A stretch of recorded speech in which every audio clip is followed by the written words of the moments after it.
पवित्र पोर्टल 2026 मधला सर्वात जास्त विचारला जाणारा प्रश्न म्हणजे पवित्र पोर्टलला प्रेफरन्सेस कशी द्यावी?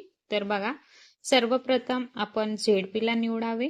मग ते फर्स्टली 11वी-12वी असेल, त्यानंतर 9वी ते 10वी असेल, त्यानंतर 7वी ते 8वी असेल आणि त्यानंतर 1ली ते 5वी असेल. यानंतर महानगरपालिकेला प्रेफरन्सेस द्यावे किंवा नगरपालिकेला प्रेफरन्सेस द्यावे. यानंतर आपण प्रायव्हेट संस्था चूज करू शकतो.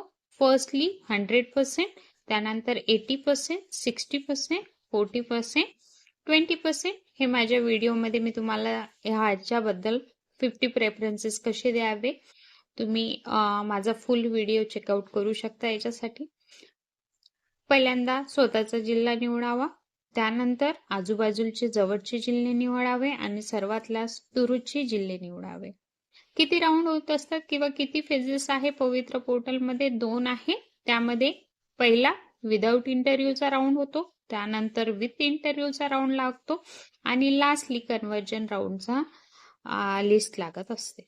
जर व्हिडिओ आवडला असेल तर नक्कीच लाईक, शेअर आणि सबस्क्राईब करा. धन्यवाद.